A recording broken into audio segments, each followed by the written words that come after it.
Senhor, resolvido está a questão da nova diretoria da igreja, para questões burocráticas. Pegue aí a sua Bíblia, por favor.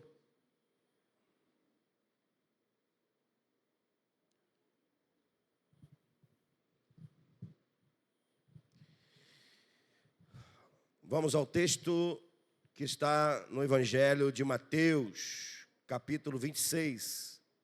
Evangelho de Mateus, capítulo 26.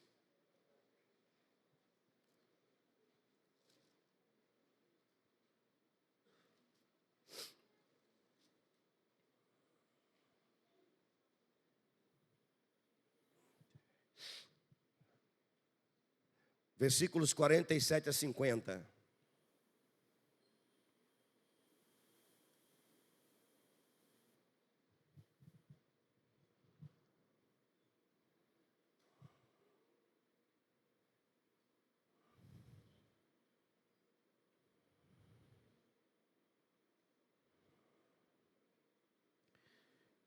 Mateus capítulo 26, versículo 47 a 50.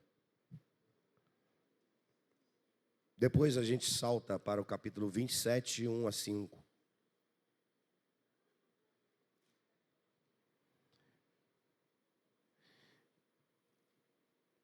Diz assim o texto: E estando ele ainda a falar, eis que chegou Judas, um dos 12, e com ele grande multidão, com espadas e porretes, vindo da parte dos principais dos sacerdotes e dos anciãos do povo. E o traidor tinha lhe dado um sinal, dizendo: o que eu beijar é esse, prendei-o. E logo se aproximando-se de Jesus, disse: Eu te saúdo, Rabi, e o beijou. Jesus, porém, lhe disse: Amigo, a que vieste? Então, se aproximando eles, lançaram mão de Jesus e o prenderam. Vai para o capítulo 27, 1 a 5.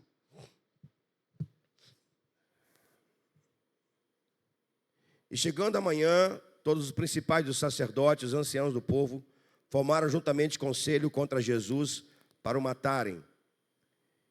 E manietando, o levaram e entregaram ao governador Pôncio Pilatos.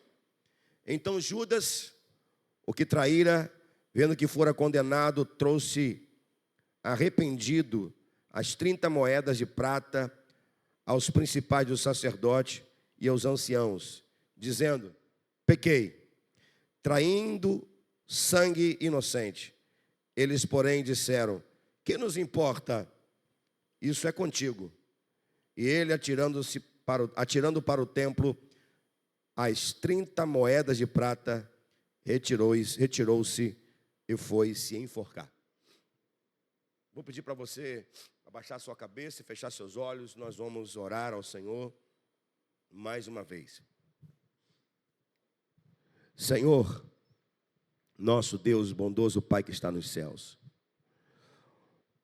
nós estamos diante da Tua palavra e acabamos de ler uma porção dela. E pedimos agora, Deus, por misericórdia e graça, que o Senhor use dessa porção da Tua palavra para nos falar. Mediante, ó Deus querido, a nossa fé em crer, o nosso desejo de receber. Por favor, fale conosco de maneira clara, precisa, concisa, a fim de que saiamos daqui diferente da forma como entramos. Fale conosco por essa porção da Tua palavra, no nome de Jesus. Amém e amém. Tema da mensagem, não sei se vai aparecer na tela. E se não aparecer, a culpa não é de Maiara, é minha, que eu não mandei para ela. É Nicole hoje? Aí, Nicole, Maiara está lá na infantil, né? Maiara ficou pela manhã. Não, esse é o tópico, Nicole. Depois você coloca. A culpa não é dela, a culpa é minha. Eu que não mandei. Então, o tema da mensagem é: de que lado você está? Esse é o tema da mensagem desta noite. E eu quero começar essa mensagem com uma constatação, e uma constatação infeliz, lamentável, eu diria.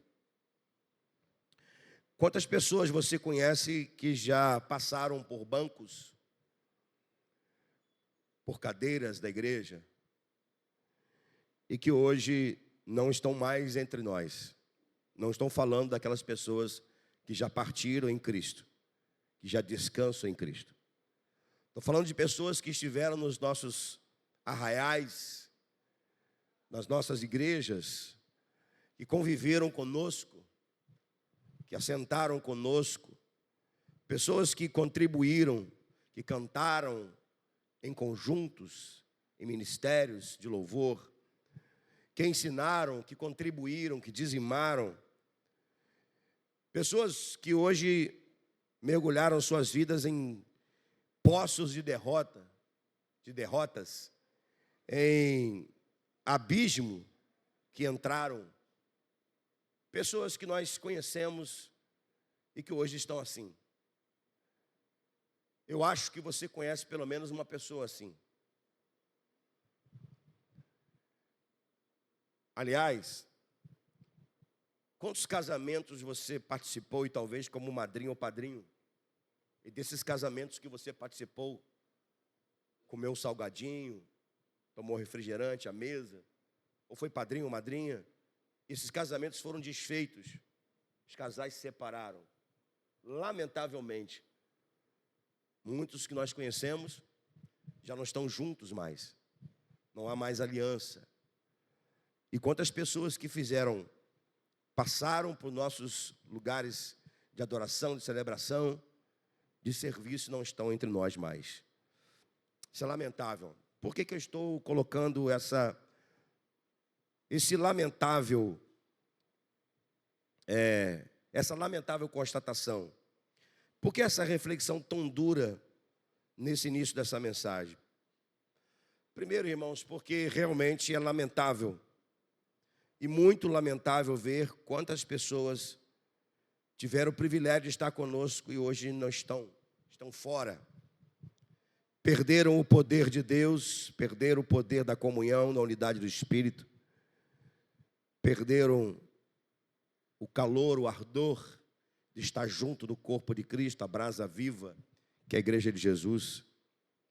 E a segunda razão que eu estou colocando isso para você é muito mais para nossa reflexão, da seguinte maneira: Jesus disse que para quem está de pé, cuide para não cair.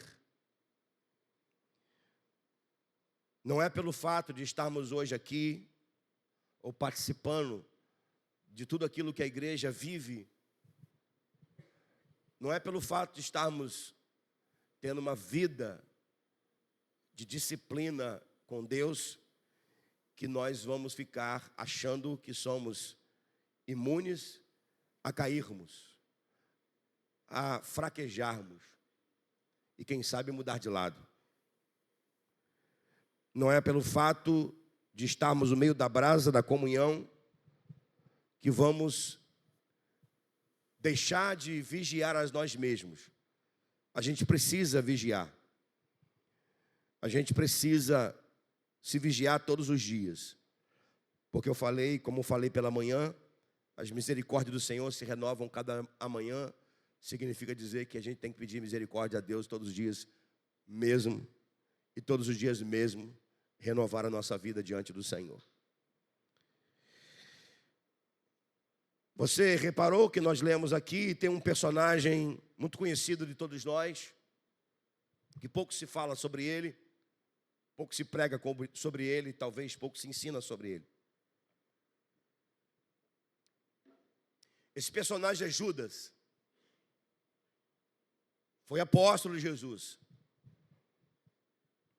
E lá em Atos capítulo 6, quando vão escolher Matias no lugar de Judas, os apóstolos de Jerusalém disseram que Judas fez parte no colégio ministerial de Jesus. Ele foi de fato apóstolo.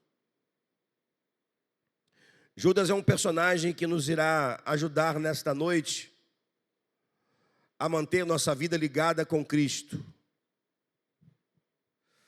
Judas vai nos ajudar nessa noite a permanecermos firmes na presença de Jesus. Judas teve o privilégio, e que privilégio? O privilégio de caminhar com Jesus. Ele tinha tudo para dar certo, como apóstolo, como líder, mas não deu certo. Judas viu milagres, ouviu todos os sermões de Jesus, sermões que Jesus pregou para eles, os apóstolos, e sermões que Jesus pregou para as multidões. Judas estava presente em todos os sermões que Jesus pregou. Judas viu Jesus fazer quase todos os milagres. Eu digo quase todos porque alguns milagres somente Pedro, João e Tiago viram. Segundo os sociólogos, psicólogos e analistas do Novo Testamento, Judas era o único que possuía características que hoje seriam utilizadas para dar a uma pessoa uma oportunidade de emprego. E mais do que isso, segundo alguns sociólogos, psicólogos e analistas do Novo Testamento, Judas, ele tinha uma boa cultura, era inteligente, ele era perspicaz, ele tinha um perfil de alguém para ser um bom gestor. Para completar, dentre os apóstolos, ele era responsável pelas finanças, com a competência de administrar as finanças do ministério de Jesus. O que houve com Judas vivendo tudo isso que ele viveu ao lado de Jesus? O que aconteceu com Judas para ele chegar ao nível de trair o nosso mestre? Com um beijo e com 30 moedas de prata. O que houve com Judas? O que aconteceu com ele? O que aconteceu com Judas é o que acontece com muitos na igreja, no passado, hoje. É o perigo de não vigiar, de ser levado pelas tentações e, consequentemente, esfriar e mudar de lado. Ser tentado não é o nosso problema. O nosso problema não é ser tentado. Todos nós somos tentados constantemente, todos os dias. Esse não é o nosso problema. O nosso problema, e um grande problema, é deixar que a tentação seja mais forte do que a nossa fé. E quando a tentação é mais forte do que a nossa fé, a gente corre o risco de desviar, de esfriar, de desviar ou mudar de lado. O contexto diz que Jesus está saindo do Getsêmani. Você leu comigo no capítulo 26. Jesus já tinha estado com seus discípulos para a última ceia. E num dado momento da última ceia, Judas saiu. Ele não ouviu todas as palavras que Jesus ministrou no cenáculo, na casa de um homem, possivelmente João Marcos, por ocasião da Páscoa. Ele saiu antes. E quando Jesus então sai da ceia e vai para o Getsêmani, Judas sai para viver o plano de traição de Jesus. E quando Jesus desce do jardim do Getsêmani, você leu comigo, uma guarda já aguardava Jesus, guardas já esperavam por Jesus. Ele já desceu do Getsêmani para ser preso. E Judas estava presente. Exatamente nesse momento em que Jesus desce do Getsêmani, além de uma grande multidão, os principais sacerdotes, Os anciãos do povo de Israel já estavam esperando por Jesus, fruto de alguém que mudou de lado, Judas. E o texto diz que um sinal foi dado para os anciãos do povo, os príncipes, os guardas prenderem Jesus, foi um beijo, conhecido como o beijo da traição. Acho interessante, irmãos, o versículo 50.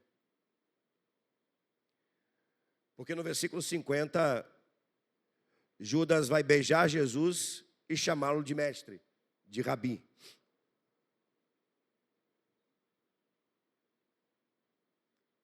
Como assim? Judas não sabia que Jesus era mestre? Não só sabia, como tinha convicção de que Jesus de fato era mestre. Mas o que me chama a atenção mesmo no versículo 50 é a forma como Jesus trata Judas. Judas trata Jesus de mestre, algo muito normal e natural.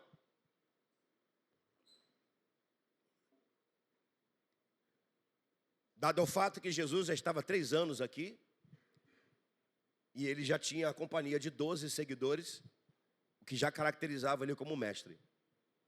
Mas a forma como Jesus trata Judas é interessante. Jesus não chama Judas de traidor. Jesus não chama Judas de... Não dá a Judas uma conotação que até merecia. Algum adjetivo que de fato Judas merecia receber.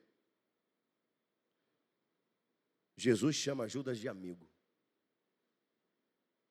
E eu pergunto a você: você acha que Jesus está sendo fingido em chamar Judas de amigo? Evidentemente que não. Evidentemente que Jesus estava sendo sincero. Estava sendo honesto com Judas. Judas, você me chama de mestre, tal qual fez Nicodemos.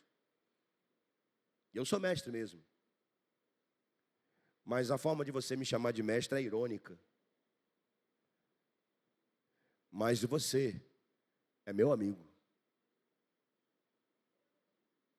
Jesus nos ensina com isso que a vida cristã não pode ser de fingimento. Ela tem que ser autêntica. Ainda que alguém nos traia, alguém nos fira, nós não podemos dar na mesma moeda com que recebemos. Parece-me que Jesus está, e nem precisava, parece-me que Jesus está, de fato, provando o que ele falou no Sermão do Monte. E o que ele falou no Sermão do Monte? Se alguém te bater na face, ofereça a outra. Se alguém pedir para você caminhar com você 1 milha, vai 2. Orai pelos que vos perseguem. Não pagueis mal com mal, mas sim o mal com o bem. Parece-me, meus irmãos, que Jesus está praticando o que ele ensinou. Tal qual é a vida cristã. A vida cristã é assim. A gente pratica o que nós aprendemos com Jesus. A vida cristã é uma prática constante daquilo que a palavra do Senhor nos ensina. O que adianta ensinar uma coisa para o filho e viver outra? O que adianta ensinar algo para um amigo e viver outra? O que adianta dizer que ama Jesus na casa dele e na segunda-feira viver contrário ao que disse no domingo? A vida cristã é uma prática constante daquilo que Jesus nos ensinou. E o que Jesus está fazendo aqui, dizendo para Judas que ele é amigo, está dizendo para Judas: o que eu falei para você no Sermão do Monte, eu pratico. Eu não sou fingido, você é meu amigo.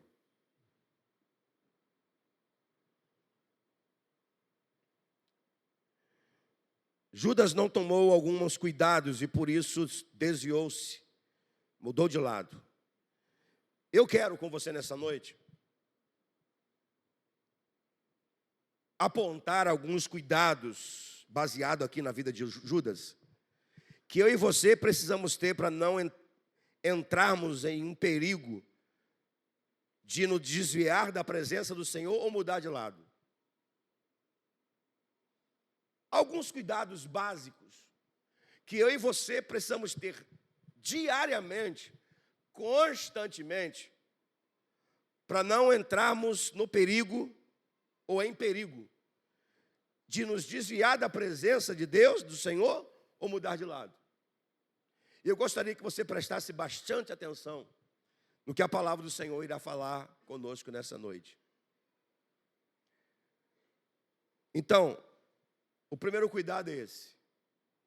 Cuidado com quem você faz aliança. Vou falar de novo. Cuidado com quem você faz aliança. Os principais sacerdotes, os anciãos do povo, os fariseus, eles se reuniram para planejar a morte de Jesus. Eles precisavam de um plano, de um jeito para prender Jesus. Já deram um jeito, já tinham dado um jeito para condenar Jesus. Só que agora precisava de um jeito para prender Jesus. Deram um jeito para condenar Jesus, acusando de blasfêmia. E agora precisava de um jeito, um plano para prender Jesus. Parece-me...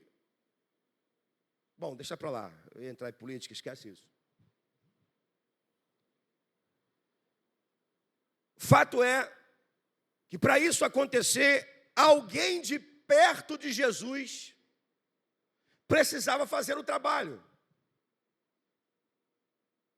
Para o plano ser completo e dar certo, os principais sacerdotes, os anciãos do povo, precisavam se aproximar e fazer aliança com quem estava muito perto de Jesus.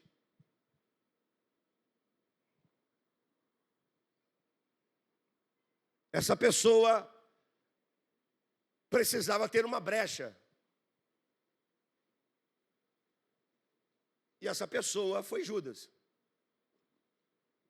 E qual a brecha que Judas deu? Qual a brecha? O amor ao dinheiro. Em pouco tempo, Judas estava sentado à mesa com esses homens, fazendo uma aliança e planejando a prisão do nosso mestre.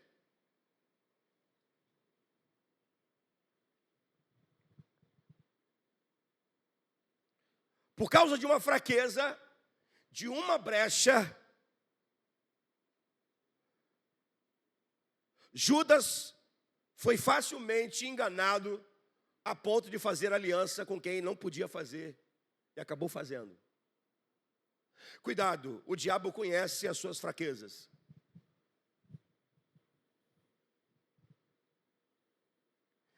Ele conhece as nossas fraquezas. Cuidado para você não transformar, eu não estou fugindo do ponto, mas cuidado para você não transformar as suas fraquezas em uma brecha para o inimigo entrar. Mas aqui, o que estamos falando a partir da palavra de Deus é que Judas fez aliança com quem tinha uma intenção errada, equivocada, maligna, maléfica. Cuidado com quem você faz aliança nesta vida. Judas fez aliança com pessoas que queriam apenas enganá-lo, usá-lo, tirar proveito da sua proximidade com Jesus. Bom, A brecha que Judas abriu foi o amor ao dinheiro. Mas antes de ter uma brecha chamada dinheiro, havia uma realidade na vida de Judas que é a realidade na vida de muita gente. E tomara que não seja na sua. O quê? Uma vida superficial com Cristo. Na verdade, Judas caminhou com Jesus durante 3 anos. E como eu já disse a você, ouviu sermões, viu milagres, recebeu orientações, mas a sua vida continuava sendo uma vida superficial. Então, junta aí, uma vida superficial e brecha aberta chamada dinheiro. O que aconteceu? Foi facilmente enganado, fez aliança facilmente com quem não podia. Eu quero ler para você o que diz Provérbios 1:10. Não precisa colocar aí não, eu leio aqui, presta atenção. Filho meu, se os pecadores quiserem te influenciar para as trevas, ou te levar para as trevas, antes exponha-lhes a luz. Provérbios 1:10. Ainda, 2 Coríntios 6:14, diz assim: não vos prendeis em julgo desigual com os infiéis, porque que participação tem a justiça com a injustiça? E que comunhão tem a luz com as trevas? Cuidado com quem você anda. Cuidado com quem você tem diálogo. Cuidado com quem você abre o coração.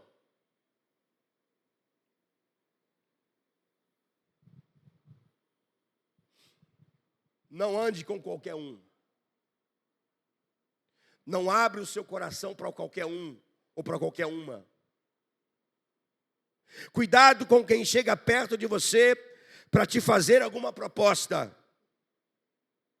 Você pode, sem perceber, fazer aliança com quem quer apenas aproximar de você e se aproveitar de você.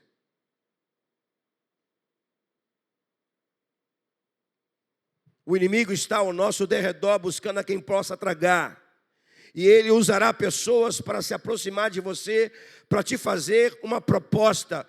E fazendo essa proposta, se você tiver uma vida superficial com Cristo e alguma brecha aberta, você corre o risco de fazer aliança com quem o diabo usou ou quer usar.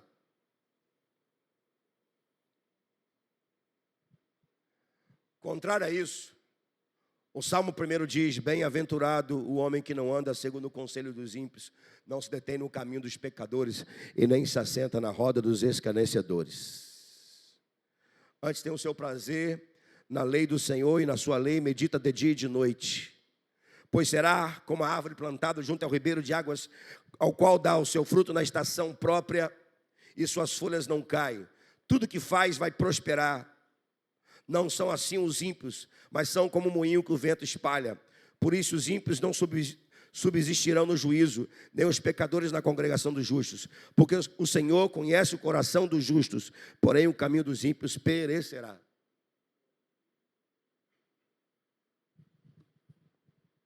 Não se assente à roda dos escarnecedores. Não ouça o que sai da boca deles, que é torpe. E como disse pela manhã, torpe significa podre. Ande com pessoas que vão te levar para os pés da cruz. Vou repetir. Ande com pessoas que vão te levar para os pés da cruz, aos pés da cruz. Ande com pessoas que vão querer colocar você para cima. Ande com pessoas que vão querer fazer você crescer, amadurecer, frutificar na vida cristã.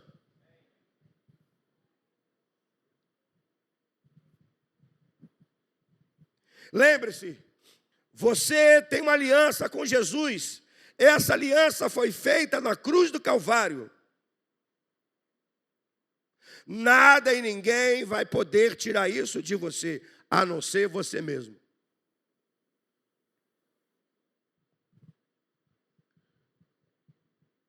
Diga para o seu irmão que está ao lado: você tem uma aliança com Jesus. Diga mais uma vez: você tem uma aliança com Jesus. E agora olha aqui para mim de novo. Cuidado com quem você faz alianças. Posso ouvir um amém, gente? Segundo, está aparecendo na tela aqui? Tá. Segundo, cuidado. Não valorize o ter mais do que o ser.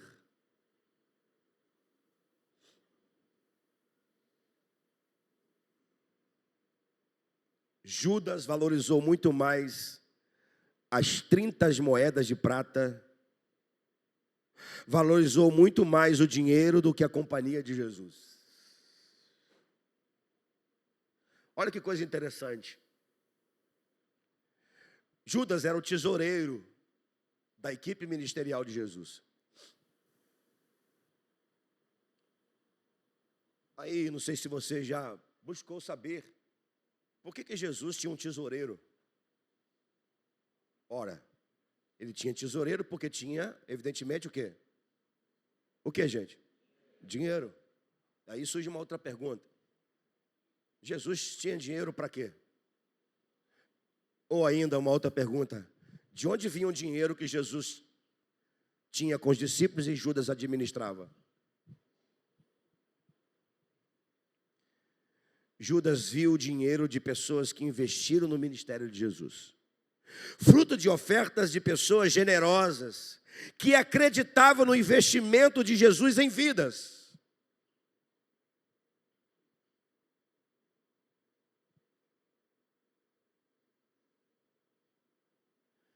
Então Judas viu dinheiro de gente que tinha coração generoso. Mulheres, viúvas, mulheres, e algumas ricas. E há quem diga, não é provado, alguns teólogos vão dizer, que aquilo que Jesus recebeu lá no berço, ou melhor, na manjedoura, os presentes dos magos, incenso, ouro, mirra, foi tudo transformado em recurso para investir no próprio ministério de Jesus aqui na terra.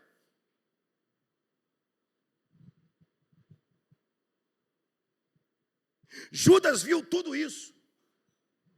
Mas o problema de Judas é que ele não valorizou a presença de Jesus. Ele não valorizou a face de Jesus.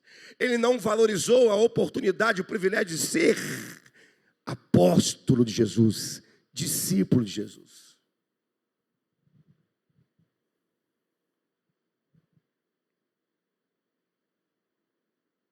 Não troque o privilégio do ser pelo ter. E não há problema algum em ter. Ter as coisas é bênção, e bênção de Deus, amém? Deus abençoa os seus filhos, amém? Não há problema nenhum em ter. Em você ter o seu carro, sua casa bem arrumada, joias, bens, não há problema nenhum. Muito pelo contrário, é bênção. Mas qual o problema? O problema é quando nós colocamos o ter acima do ser. O problema é quando invertemos a polaridade do reino, ou as polaridades do reino. E Jesus ensina no Sermão do Monte: buscai, pois, primeiro o reino de Deus e a sua justiça, e as outras coisas vos serão acrescentadas. Alguém pode dizer amém por isso, por favor? Não troque o privilégio de ser filho de Deus. Não troque o privilégio de ser discípulo de Jesus, servo de Jesus, servo da igreja. Não troque o privilégio de você ser adorador para ter algo passageiro que vai ficar aqui.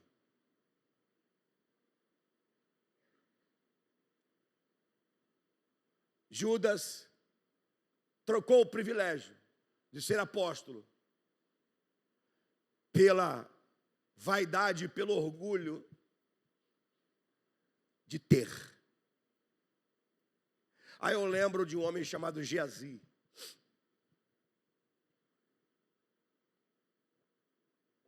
Geazi foi servo de Eliseu. Não vou contar a história de Eliseu com Naamã, porque você conhece a história, eu não vou contar.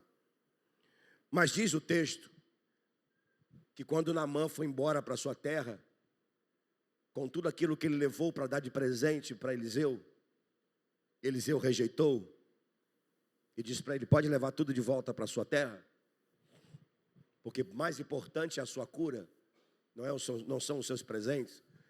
Diz a Bíblia que Geazi foi atrás de Naamã e pegou uma mentira para Naamã e disse: Naamã, ó, meu senhor mudou de ideia. Ele falou para você abençoar o ministério dele. Ah, que bênção, que bom que ele mudou de ideia.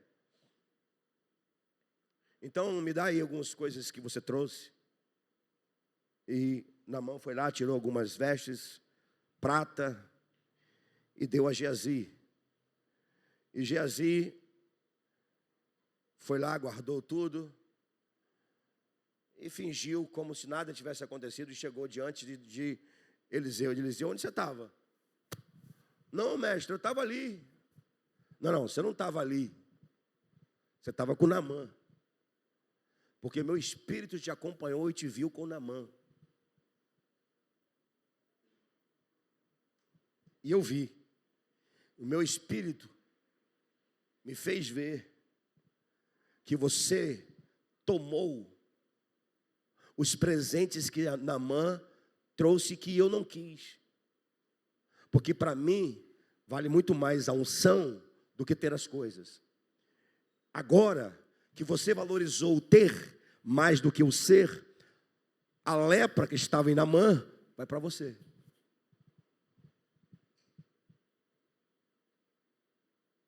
Cuidado, para você não valorizar muito mais o ser do que o ter. Deus chamou você para ser. Vou repetir, Deus chamou você para ser. Deus também tem para você o ter. Mas o ter não é mais valorizado do que o ser. Porque o ser nos torna semelhante a Ele. Por isso que é ser de semelhança. Você não é a imagem e semelhança de Deus pelo ter. Você é a imagem e semelhança de Deus pelo ser. Pelo seu caráter parecido com o caráter de Jesus. Que Deus abençoe sua vida. Que você possa ter coisas que a sua mão pode pegar, que os seus olhos podem ver, que o seu coração possa desejar. Mas muito mais do que isso, que você possa ser um filho de Deus, com intimidade com o Pai. E um servo de Deus cheio de unção para servir a Ele, a igreja dele e as pessoas. Posso ouvir um amém por isso, irmão? Então diga comigo, não valorize o ter mais do que o ser. Amém? Minha voz está indo embora, misericórdia. Terceiro, me ajuda aí, poupar minha voz. Número 3, dá para ler aqui? Dá? Amém? Ih, tem 3 que está falando amém. Dá para ler aqui, amém, irmãos? Então vamos lá, número 3, você lê para mim aqui. 1, 2, 3. Cuidado para não viver uma vida de aparência. Você pode falar de novo? Cuidado para não viver uma vida de aparência. Judas chegou nesse estágio. Qual estágio? De viver apenas uma vida de aparência.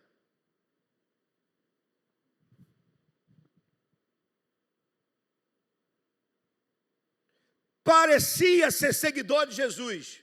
Só parecia, era aparência. Parecia ser discípulo de Jesus. Era só aparência, não era discípulo. Parecia ser amigo de Jesus, mas não era amigo de Jesus mais. Parecia ter intimidade com Jesus, mas não tinha mais. Parecia se importar com o que iria acontecer com Jesus. Só parecia, era só aparência.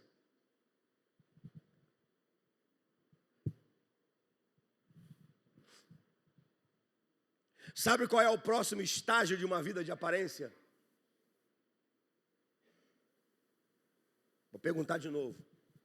Sabe qual é o próximo estágio de uma vida de aparência? O próximo estágio de uma vida de aparência é queda, é decadência. Ninguém vive uma vida de aparência para sempre. Ninguém. Uma vida de aparência é uma vida que está longe daquilo que Deus planejou.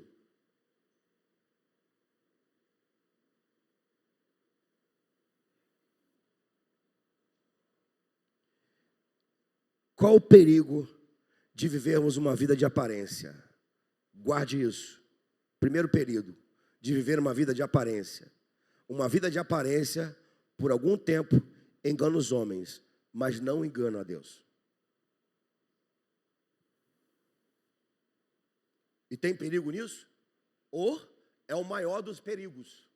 Eu tenho umas 3 aqui para você. Mas esse aqui é o maior dos perigos.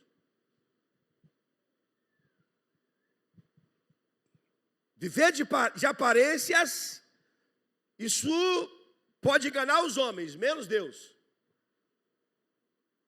Por quê? Porque Deus nos sonda, Ele nos conhece. Ele conhece o nosso deitar, o nosso levantar, o nosso andar, os nossos pensamentos, o nosso proceder, a nossa fala.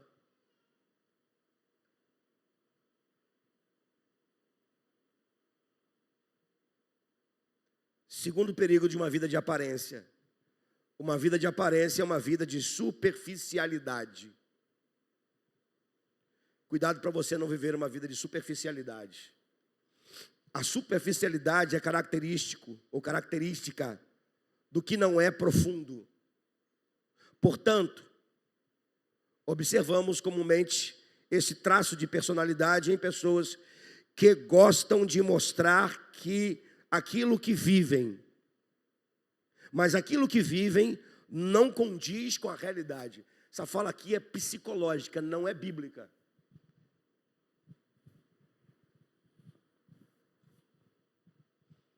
Mas eu quero transformá-la em algo espiritual. Vou mudar só o final. A superficialidade é característica de quem não é profundo. Parece ser bíblico, é psicológico.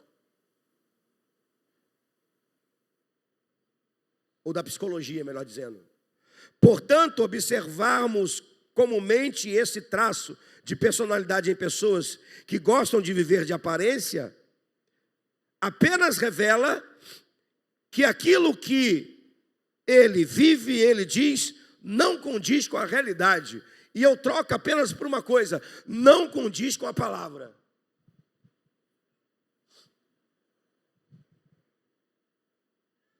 Superficialidade revela alguém que vive uma vida que não condiz com a palavra. E o que mais a palavra nos ensina é amar a Deus sobre todas as coisas e o próximo como a ti mesmo.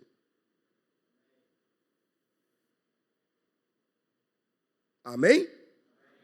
Nem pela última frase você pode dizer amém. Amém? Amar a Deus sobre todas as coisas e o próximo como a ti mesmo. Amém, gente? Amém. Perigo de viver uma vida de aparência. Uma vida de aparência é uma vida de futilidade.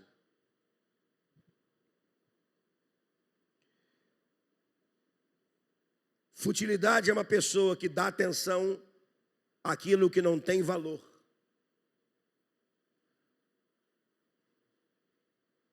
Dá atenção àquilo que não tem valor.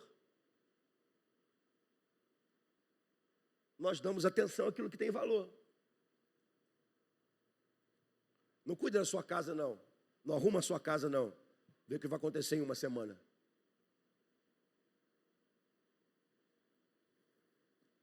Estou falando para os homens também, tá? 13 mulheres disseram amém, irmão. Meu Deus. Eu vou dar uma oportunidade para você, mulher. Cuidado, se você não tomar conta da sua casa, não zelar por ela, em uma semana você vai ver como é que ela vai estar. Cuide da sua casa. Homens. Acho que 5 mulheres falaram amém, eu vou desistir por aqui. Vocês não estão interessadas em que os seus maridos cuidem das vossas casas, então eu não vou insistir. Cuidar da sua casa não é uma coisa fútil, é uma coisa importantíssima. O que dirá cuidar da casa espiritual, a habitação do Espírito?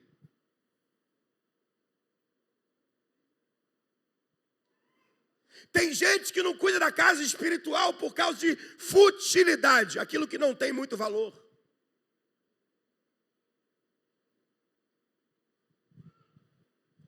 Ô irmão, não cuidar da casa espiritual, porque você vai assistir Netflix, pelo amor de Deus, isso é superficialidade.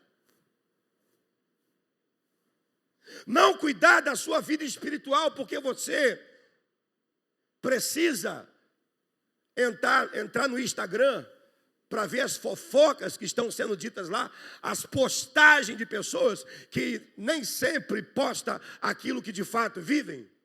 Isso é futilidade. Portanto, é uma vida de superficialidade. Diga comigo, contrário.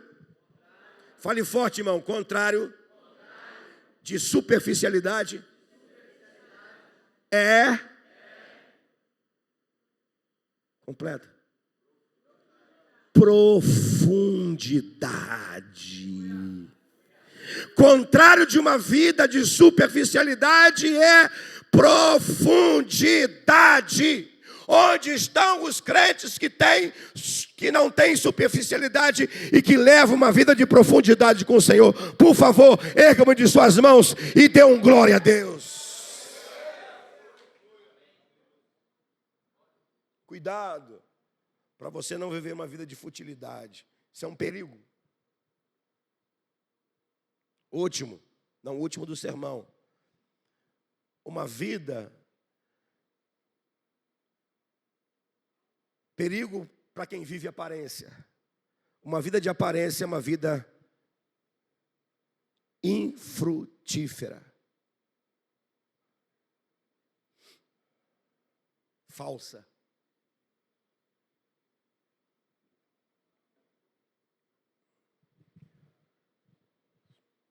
É claro que semanticamente frutificar não é o contrário, não é falsidade. Evidentemente que não. Semanticamente falando, nosso português, a nossa língua portuguesa, o contrário de frutificar não é falsidade. Mas biblicamente falando, alguém que não frutifica é alguém que é infiel. Ou melhor, é falso. Infrutífero é aquele que está vivendo de maneira falsa. Por quê? Isso é sério. Porque todos nós estamos ligados em Cristo para frutificar. Se não frutifica, é abrolhos, é falso.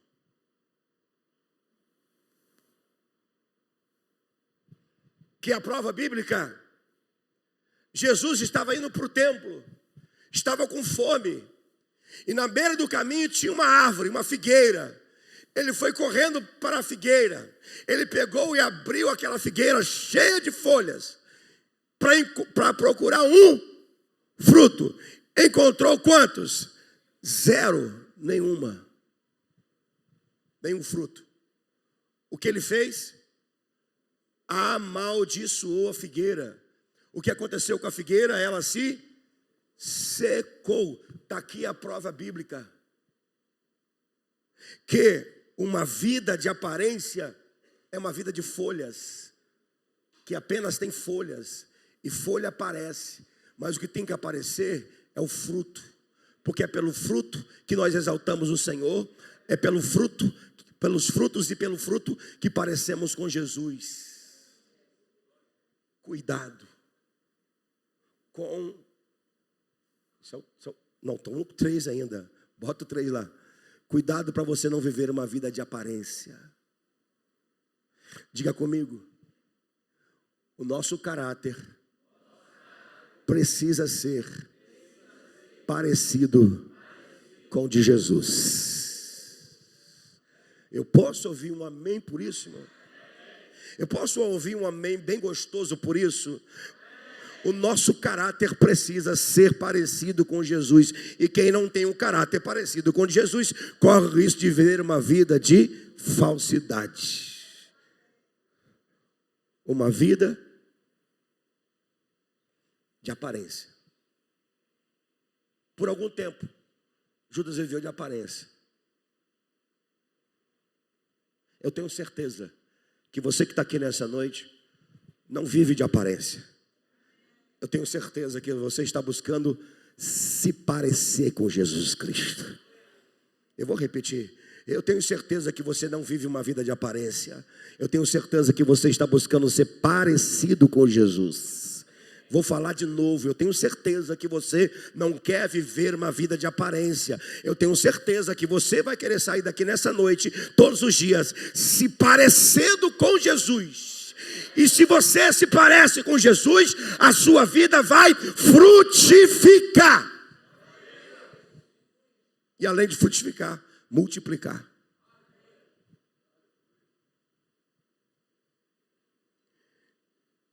Em último lugar, último cuidado que eu e você precisamos ter. Pode falar para mim? 1, 2, 3.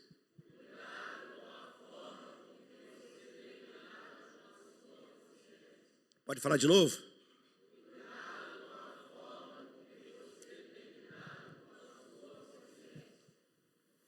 Alguém disse que todo hipócrita não tem consciência, né? Mas não é só hipócrita, não.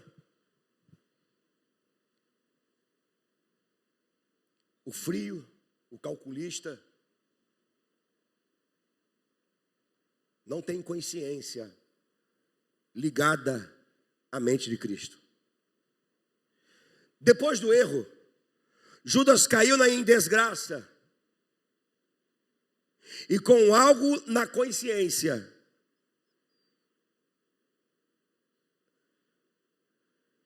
Isso aqui é o pior que possa bater na consciência de alguém. E por isso ele foi lá no templo e jogou as 30 moedas. Você leu comigo o texto que Judas estava arrependido. Eu não vou entrar no mérito aqui se é verdadeiro, se não é. Não vou entrar nesse mérito. Se Judas foi salvo, não foi salvo, não vou entrar nesse mérito.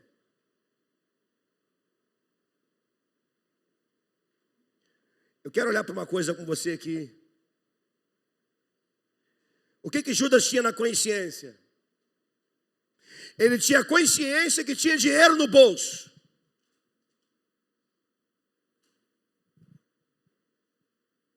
Mas também tinha consciência que tinha traído o mestre e se afastado dele. Virou de lado.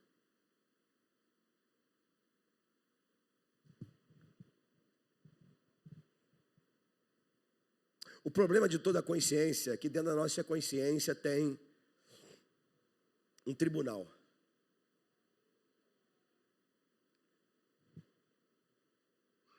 O tribunal da consciência, que julga as nossas próprias ações. Ou seja, que julga os nossos pensamentos sendo transformados em ações. O problema é quando nós não tomamos cuidado com a nossa consciência. A partir da sua mente, que começou a acusá-lo, Judas vai viver tudo aquilo que você sabe, que diz o texto, não precisamos repetir. Ele foi parar em uma forca para se enforcar. Como lidar com a nossa consciência?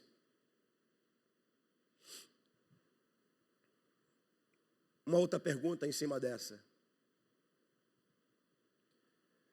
Como a nossa consciência está ligada com alguém que é perfeito? Porque a nossa consciência, dada pelo Senhor, ela é poderosa. Mas a nossa consciência precisa estar ligada com a mente de Cristo.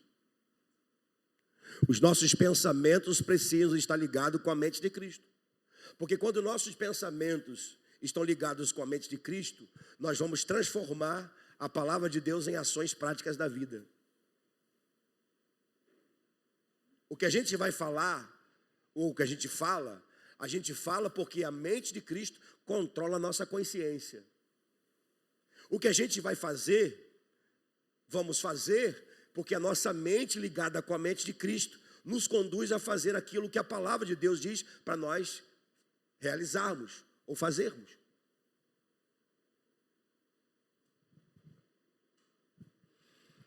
A melhor maneira da sua consciência estar em paz é estar ligado o tempo todo com o príncipe da paz. Vou falar de novo. A melhor maneira de você ter a sua consciência em paz, e ter a consciência em paz é ter a convicção de que os seus pensamentos estão sendo transformados em ações abençoadoras. É você estar com a sua consciência ligada com a mente do príncipe da paz. Quem está ligado com Jesus, o Espírito Santo dirige a sua mente. Se a sua mente está ligada à mente de Cristo, o Espírito Santo vai dirigir a sua mente. Consequentemente, o Espírito Santo vai dirigir as suas ações.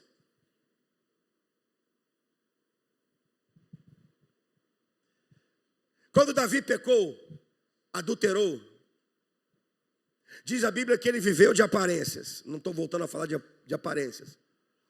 Ele sentou no trono.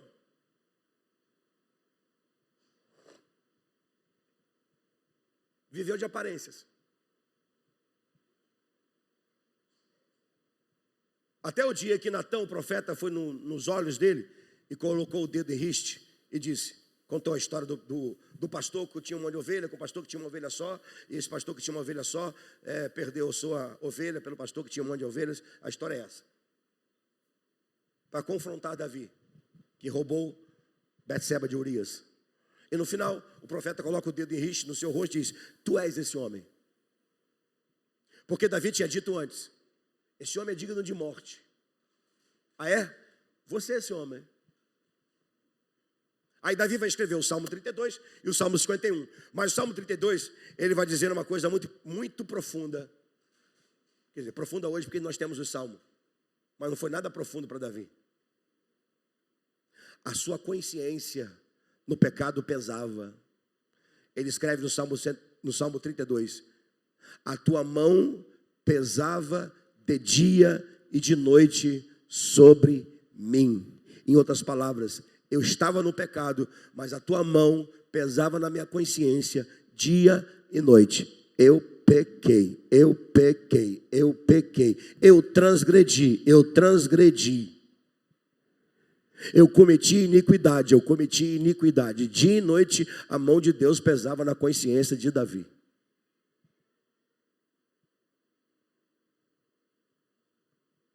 Até ele confessar e receber a misericórdia do Senhor. Então presta atenção no que eu vou te falar aqui para a gente caminhar para o final. Se a sua consciência diz que você precisa voltar atrás, depois de errar, volte. Se a sua consciência diz que você precisa descer, depois do seu ego, sua vaidade te elevar, desça. Se a sua consciência diz que você precisa perdoar, perdoe. Se a sua consciência diz para você fazer de novo, tudo de novo, tentar de novo, tente.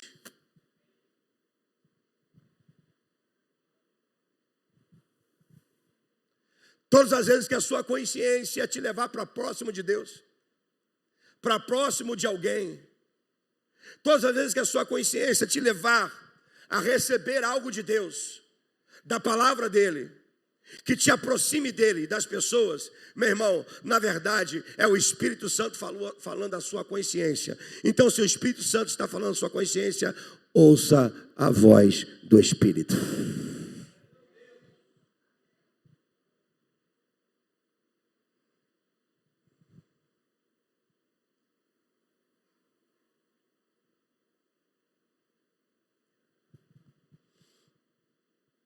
Nossa mente precisa estar conectada com Cristo.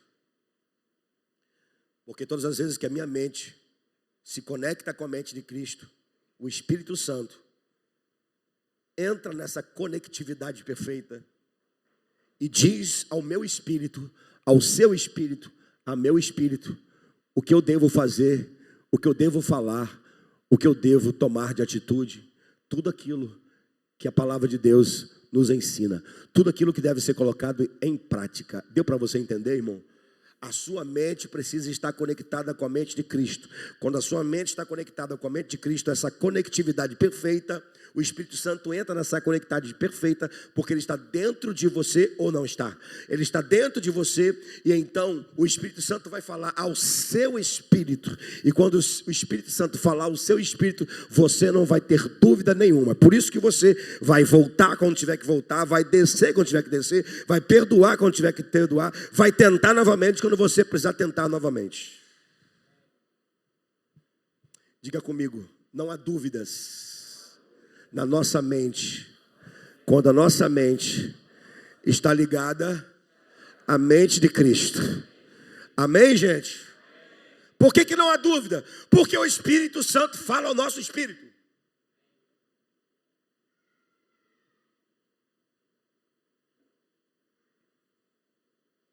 Judas perdeu o privilégio de ter a sua consciência limpa e ligada com Jesus. Andou 3 anos com Jesus e perdeu essa oportunidade. E você não vai perder essa oportunidade de andar com Jesus, de andar no meio do corpo de Jesus, que é a igreja. E você não vai perder a oportunidade de estar nessa conexão perfeita. Você, a mente de Cristo e o Espírito Santo que fala à igreja e o Espírito Santo que fala a você. Posso ouvir um amém, irmãos? Glória a Deus. Concluo.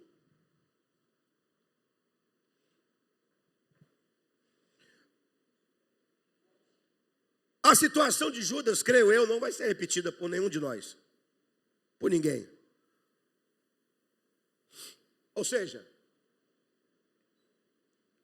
trair Jesus com um beijo, depois de fazer alianças com pessoas equivocadas, depois de fazer aliança com pessoas equivocadas, valorizar mais o ter, o ser, a não ser, ao ser, depois de viver de aparência, e por último ser levado pela sua consciência mediante o que fez. Você não vai viver o que Judas viveu, no sentido de se atirar em um abismo, não vai. Mas eu quero terminar essa mensagem dizendo a você que existem outras maneiras de trairmos Jesus e correr o risco de mudar de lado.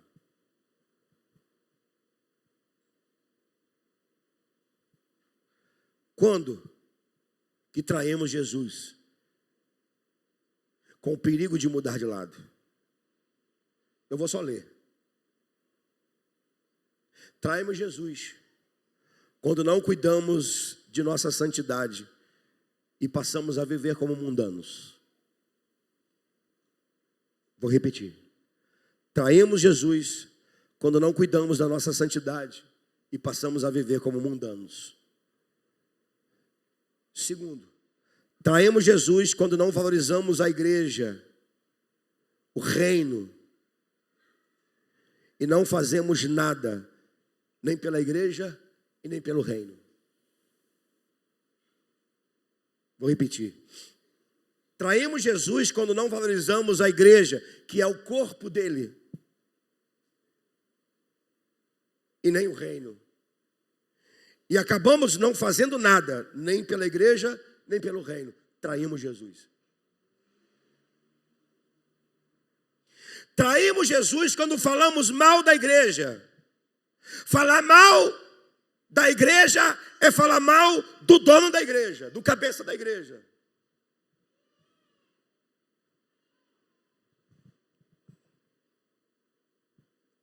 Saulo ouvia a seguinte frase de Jesus: Saulo, Saulo, por que você me persegue? Qual foi a vez que quando Jesus estava aqui, Saulo pegou o cavalo, pegou uma autoridade romana e perseguiu Jesus? Jesus mesmo, em pessoa. Qual foi a vez que Saulo pegou um cavalo, pegou uma autoridade romana, pegou a sua carteirinha de cidadão romano e perseguiu Jesus como fez os escribas, os fariseus, os principais sacerdotes? Quando que Paulo fez isso? Mas não está escrito. Mas Jesus não falou: Saulo, Saulo, por que você, no presente, o verbo está no presente, por que você me persegue? Presente, não é passado. Jesus não fala assim: por que você me perseguiu? Não, ele está colocando no presente. Por que você me persegue? A resposta é muito simples. Saulo estava perseguindo a igreja. Se persegue a igreja, persegue o dono dela. Se fala mal da igreja, fala mal do dono dela. Se menospreza a igreja, menospreza o dono dela. Se não cuida da igreja, não está cuidando do dono dela. Então traímos Jesus quando falamos mal da igreja, não cuidamos da igreja, porque a igreja é a extensão do cabeça que é Jesus. Você entendeu? Diga amém. Traímos Jesus quando não amamos ou perdoamos assim como ele amou e perdoou. Simples assim, irmão. Nem vou repetir essa. Por último, traímos Jesus quando ignoramos sua palavra, que muitas vezes é repreensão e exortação para a nossa própria vida.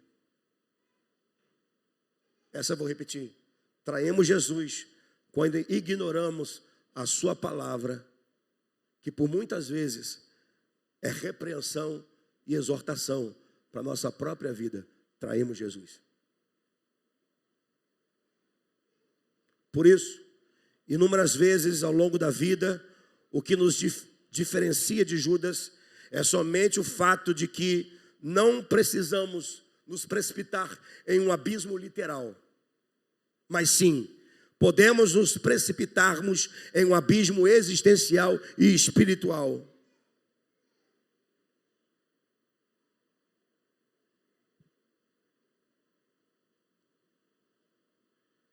E a pergunta é: você de fato é discípulo de Jesus? Porque se você é discípulo de Jesus, você nunca vai mudar de lado.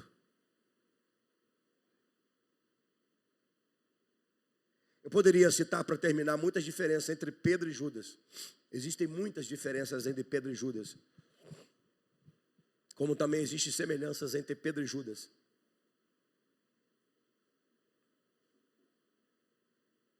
Mas eu vou citar apenas uma. Uma só. Permita-me, para a gente terminar, citar uma diferença entre Pedro e Judas. E aqui termino. Pedro, vou começar por Judas. Judas olhou para o rosto de Jesus quando ele lhe chamou de amigo e não desceu nenhuma lágrima de arrependimento, de amargura, por ter traído Jesus. Vou falar de novo. Judas quando eu tive a oportunidade de olhar para o rosto de Jesus, já vendido, já traído, não desceu nenhuma lágrima do seu rosto, por causa de um arrependimento amargo. Pedro, quando seguiu Jesus de lado, ou melhor, quando abandonou Jesus, quando negou Jesus, e teve a oportunidade de olhar para Jesus, e diferente de Judas, que olhou Jesus face a face, cara a cara, Pedro olhou para Jesus de longe. Mas o simples fato de olhar aquele semblante carregado de misericórdia, de amor, de perdão, foi o suficiente para Pedro chorar amargamente por ter se afastado de Jesus e negado a Jesus. Apenas essa diferença, dentre outras que eu poderia citar a você. Meu irmão, você é discípulo de Jesus de verdade? Discípulo de Jesus de verdade pode até errar. Quem está de pé, cuide para não cair. Mas discípulo de Jesus de verdade jamais irá abandoná-lo e abandonar a igreja que é dele. 5 améns. Vou falar de novo. Discípulo de Jesus de verdade jamais vai abandonar Jesus e abandonar a igreja de Jesus. Sair da igreja. Não, você não saiu só da igreja. Você saiu da presença de Jesus. Não, eu continuo com Jesus. Não, você não continua com Jesus. Porque quem continua com Jesus não deixa a igreja de Jesus.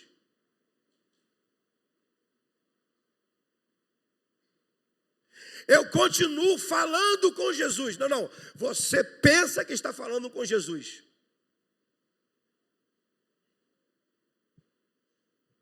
Porque quem fala com Jesus vai ouvir o que o Espírito Santo diz de novo, irmão. Quem fala com Jesus vai ouvir o Espírito Santo falando Agora você entendeu.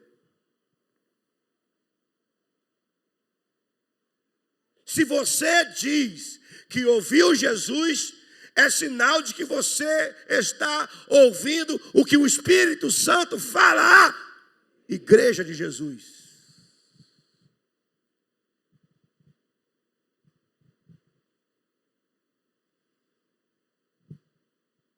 Meu apelo a você nessa noite, e quando eu falo apelo, não é para você levantar a mão e vir aqui à frente. Eu quero rogar a você, e eu não posso rogar ao pé da letra do que significa rogar. Porque se eu for levar ao pé da letra do que significa rogar, eu vou precisar aqui acabar com a minha voz e talvez ficar sem voz uma semana. Rogo-vos, pois, irmãos, pela compaixão de Deus, que apresentei os vossos corpos em sacrifício vivo, santo e agradável ao Senhor, que é o vosso culto racional. Eu não vou levar o pé da letra o que significa rogar. A minha vontade é essa. Mas talvez você pode me achar maluco se eu conseguisse rogar, porque eu não estou quase sem voz. E eu não vou poder ficar em pé por muito tempo. Porque se eu fosse levar o pé da letra, eu ia ficar em pé aqui por muito tempo. Ia gritar, ia rogar você, implorar você, para você se lançar aos pés de Jesus. Para você se agarrar a Jesus e dizer para Ele de todo o seu coração: Jesus, aconteça o que acontecer, eu não vou te deixar. Aconteça o que acontecer, eu não vou te trair. Aconteça o que acontecer, eu vou continuar ao seu lado. Aconteça o que acontecer, a minha fé vai permanecer acesa no Senhor. Aconteça o que acontecer, eu vou continuar sendo sua testemunha. Aconteça o que acontecer, eu vou continuar dando a minha vida por ti, porque o Senhor deu a vida do Senhor para salvar a minha vida. Minha vontade de ficar em pé aqui e dizer, irmão, não muda de lado não. Não muda de lado não. Eu termino mesmo essa mensagem da forma como eu comecei.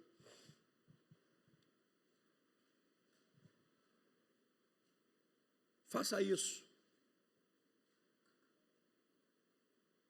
Depois de você se analisar, pega um caderno e anota nome de pessoas que você conviveu com elas no corpo de Cristo e hoje estão afastadas. Mas para quê? Para você ter uma pesquisa?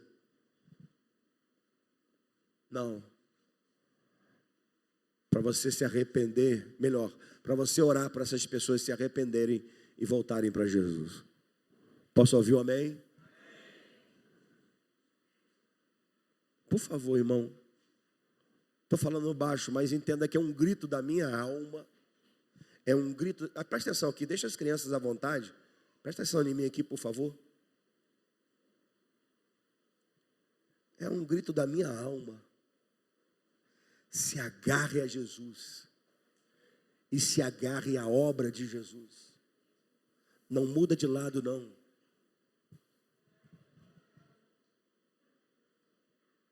Se agarra a Jesus. Se agarra à obra de Jesus.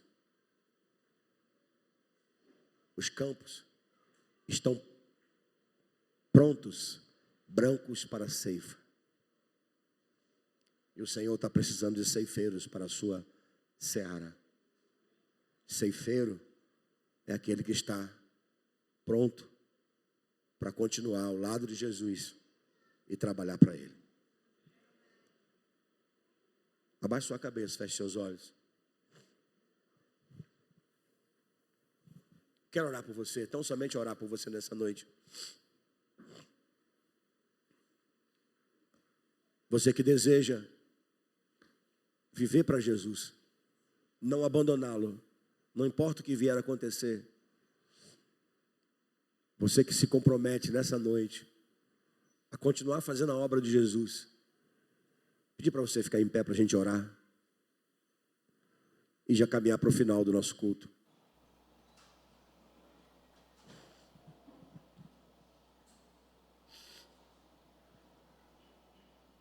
Vou ficar em pé um pouco aqui para orar por você.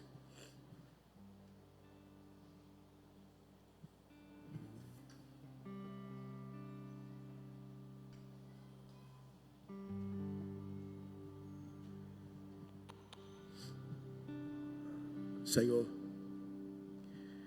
mais uma vez eu apresento a tua igreja. Não somos perfeitos. Somos seres humanos imperfeitos. Somos miseráveis. Mas aqui está a tua igreja, que nessa noite deseja se entregar a ti. Deseja se agarrar aos teus pés. E ao mesmo tempo que com as mãos desejam agarrar os teus pés, também com as mãos desejam trabalhar para o Senhor, para a sua seara.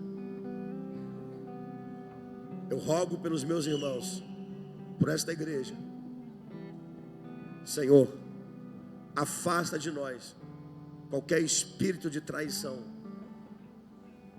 qualquer espírito, Senhor, que nos impede de continuarmos uma vida sadia, saudável, profunda contigo. Eu oro, Senhor, pelos meus irmãos que estão aqui, que esta palavra possa encontrar corações abertos, terra fértil. E que essa palavra venha frutificar 10 por 1, 30 por 1, 50 por 1, 100 por 1. Frutifica essa palavra, Senhor. Frutifica essa palavra, Senhor. Eu quero te pedir isso agora. Eu te peço isso agora, Senhor. Por favor, nos permita viver uma vida digna, digna, digna da vocação em que fomos chamados. Nos permita viver uma vida digna da vocação em que fomos chamados, Senhor. Por favor, nos permita viver uma vida digna da vocação em que fomos chamados. Não nos deixe largar a mão do arado e olhar para trás. Nos permite olhar à frente. Nos permite olhar para frente. Estamos sim nessa noite assumindo o compromisso de olhar para Jesus, autor e consumador da fé, da nossa fé, que em troca da nossa vida viveu a vergonha da cruz.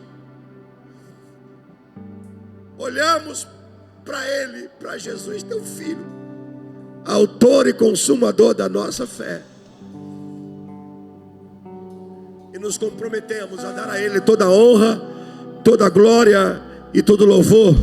E nos comprometemos nessa noite a dar as nossas vidas, os nossos dons, os nossos talentos, para que vidas sejam alcançadas, tratadas e curadas. Essa é a nossa oração, e a fazemos no nome doce, santo e poderoso de Jesus. Amém.